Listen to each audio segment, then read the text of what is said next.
Donald Trump was willing to sacrifice our Capitol to allow law enforcement officers to be beaten and brutalized in his name and to violate the law and the Constitution in order to seize power for himself. I don't care if you are a Democrat or a Republican or an independent. That is depravity. Liz Cheney isn't the only Republican building the case against Donald Trump. In Wisconsin this week, a group of local GOP leaders endorsed Harris. In Georgia, Republicans backing the Democratic ticket ramped up efforts to reach those swing voters that are out there. And Nikki Haley's supporters launched a new ad aimed at convincing conservatives to ditch Trump. Former Congresswoman Donna Edwards is back with us, and joining the conversation, my good friend, political strategist Lucy Caldwell. She served as the campaign manager for Joe Walsh's 2020 presidential run, so she knows a little bit about how all of this plays out. Welcome.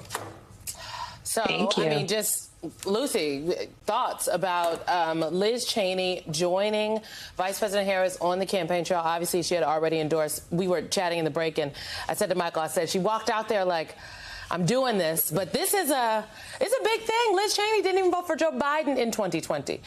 She said she'd never voted for a Democrat before.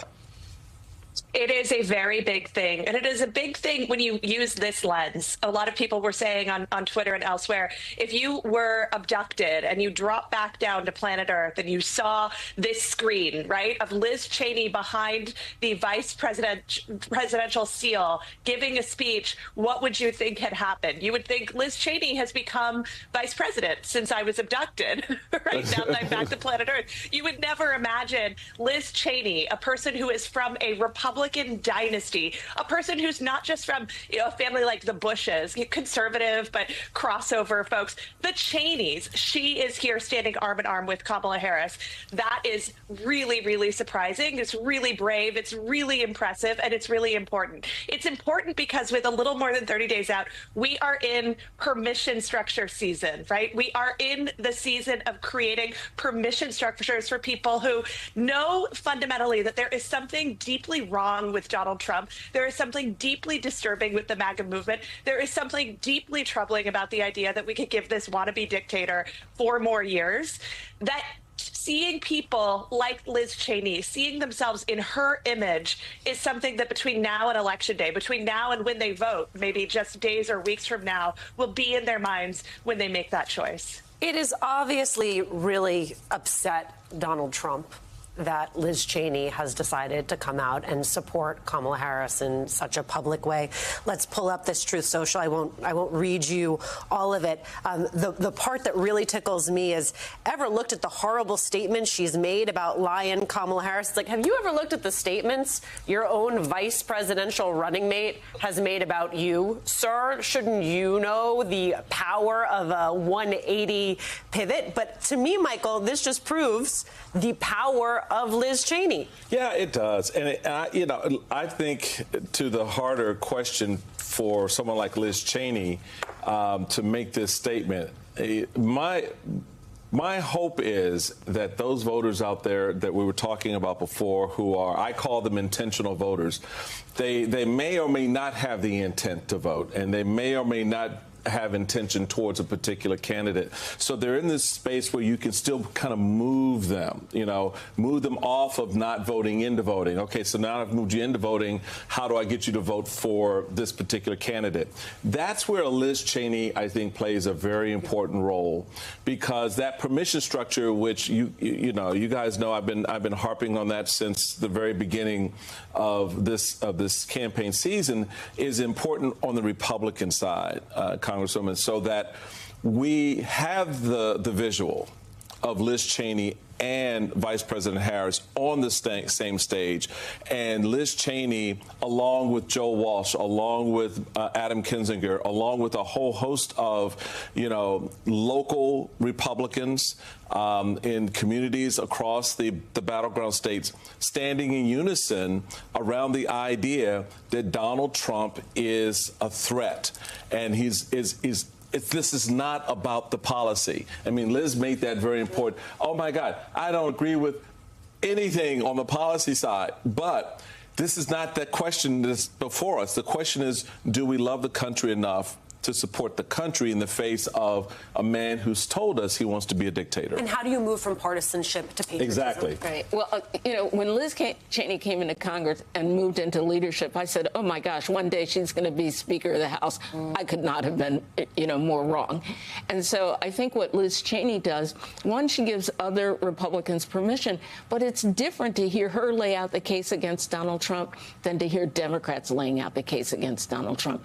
That's what brings people in. And so, I thought it was a remarkable speech because, it did have you in this moment where you're going, am I listening to Liz Cheney? Am I listening to a Democrat? And it was a little bit confusing there for a minute, but she laid out the case, and it's also given an opening for other Republicans all the way down the ballot in all of these battleground states to do exactly the same thing. On Thursday, she talked about, the former Congresswoman talked about her evolution, if you will, and the last time she was in this very place in Wisconsin. Take a listen.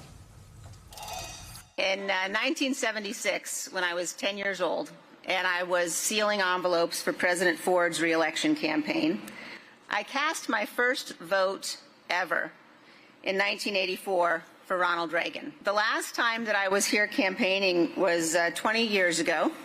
In 2004, when we were campaigning in Wisconsin and all across the country, we were campaigning as compassionate conservatives. What January 6th shows us is that there is not an ounce of compassion in Donald Trump. He is petty, he is vindictive, and he is cruel. Liz Cheney laying out that case, Lucy. It's Liz Cheney, but then you also have folks like Cassidy Hutchinson, Sarah Matthews, Alyssa Fair-Griffin. The three of them worked for former President Trump in his administration. They've all said that they are voting now for Vice President Kamala Harris. They'll be hitting the campaign trail with former Congresswoman Liz Cheney actually on Monday, I believe, in Montgomery County, Pennsylvania, to go out there and have a conversation about why they are participating in this election and why they've made the pivot from Trump. Yeah, these are super critical stops along the campaign trail for the Harris campaign and for Harris surrogates. And I think that going to a state like Pennsylvania is certainly crucial. It is crucial not only to try to win over some of those disaffected Republicans, disaffected independents, people who see themselves as part of the so-called tribe of the Republican Party. A lot of Republican strategists are just counting on those people ultimately coming home for Donald Trump. So the next 30 days of helping people to see, no, you don't have to do that.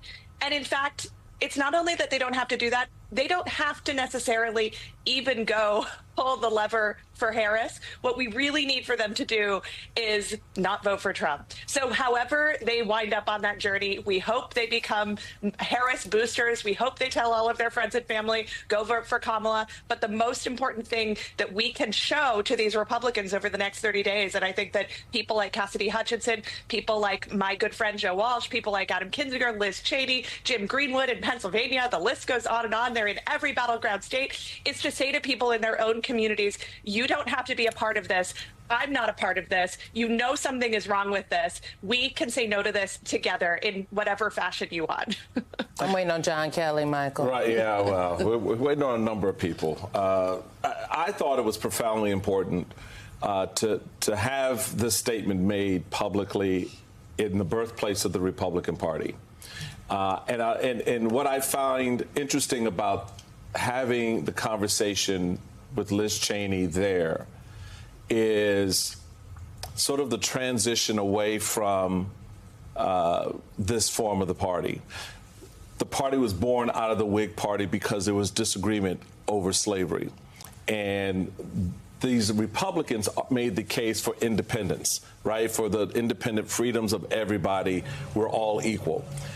And to have Liz Cheney and Kamala Harris in that space, to me, is profoundly important because there they laid out the fundamental principles which anchored the party. So I want you to listen to both Harris and Cheney talking about those fundamental principles in the birthplace of the Republican Party.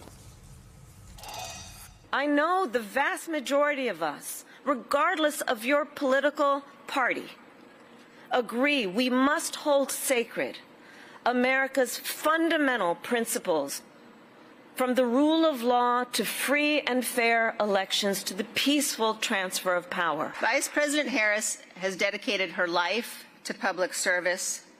I know that she loves our country, and I know that she will be a president for all Americans.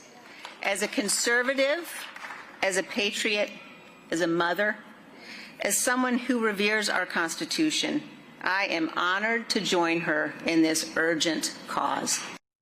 I think that's an important message for the country to hear in the birthplace of the Republican Party, to show that what's in front of them in the form of Donald Trump, that the party's been remade in his image, that's not what these two women were talking about on that stage. Well, it was a deeply patriotic message. I mean, it was about a fundamental value system that all of us share.